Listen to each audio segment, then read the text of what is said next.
যাই হোক, অবশেষে অবশেষে এইসব নিউজ পাইও মানে মনটা একটু শান্তি হয়, কি ভালো লাগে আর কি, যে বিশ্বের মধ্যে ইসরায়েল একটা রাষ্ট্র মাত্র ৮০,০০০ ইসরায়েল মিলিয়া সারা মুসলিম বিশ্বটারে নাচাইতেছে, সারা মুসলিম বিশ্বের উপরে অ্যাটাক করতেছে।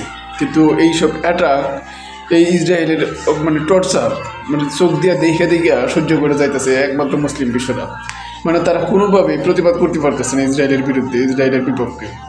ইসরায়েলের বিপক্ষে যুদ্ধ করার মতো মানে তার বিরুদ্ধে লড়ার মতো একমাত্র সৎসাহস থাকে ইরানেরই আছে, যে লড়ে যেতেছে, আর ওইদিকে আছে হামাসের, ওরাই শুধু যুদ্ধ করে যাইতেছে। এখন দেখেন ফাইনালি যখন কাতারে অ্যাটাক করছে, এখন গিয়ে তাকে মাথায় ঢুকছে যে না, ইসরায়েল শুধু কাতারে অ্যাটাক করে নাই, ভবিষ্যতে আরও দেশের মধ্যে অ্যাটাক করবে।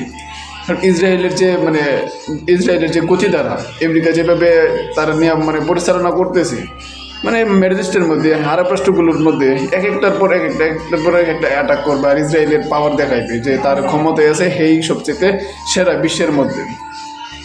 তো এইসব সিচুয়েশন, এইসব পরিস্থিতি যেন ইসরায়েল নেক্সট টাইম যেন আর না করতে পারে, এই জন্য মনে হয় আমার যে আরব রাষ্ট্রগুলো সবাই একসাথে একত্রিত হয়েছে।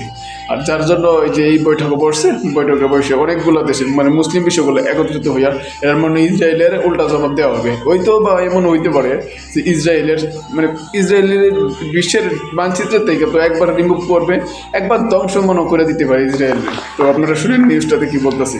হামাস নেতাদের লক্ষ্য করে ইসরায়েলি হামলার পর জরুরি আরব ইসলামিক সম্মেলনের ডাক দিয়েছে কাতার। এরই মধ্যে রাজধানী দোহায় পৌঁছাতে শুরু করেছে জোটের দেশগুলোর সরকার প্রধানরা। এতে অংশ নেবেন সোমালিয়ার প্রেসিডেন্ট হাসান শেখ মাহমুদ, জিবুতির প্রেসিডেন্ট ইসমাইল ওমর গুয়েল্লে, লিবিয়ার প্রেসিডেন্সিয়াল কাউন্সিলের চেয়ারম্যান মোহাম্মদ আল মেনফিও সহ অনেক নেতারা। সম্মেলনের মূল পর্বের আগেই আরব ও ইসলামিক দেশগুলোর পররাষ্ট্রমন্ত্রীদের প্রস্তুতিমূলক বৈঠক অনুষ্ঠিত হয়েছে। সেখানে কাতারের ভূখণ্ডে ইসরায়েলি হামলাকে রাষ্ট্রীয় সন্ত্রাসবাদ আখ্যা দেন কাতারের প্রধানমন্ত্রী শেখ মোহাম্মদ বিন আব্দুর রহমান আল থানি। অভিযোগ করেন, এই হামলার মধ্য দিয়ে কাতার নয়, শান্তি মধ্যস্থতার ধারণাকে আঘাত করেছে তেল আবিব।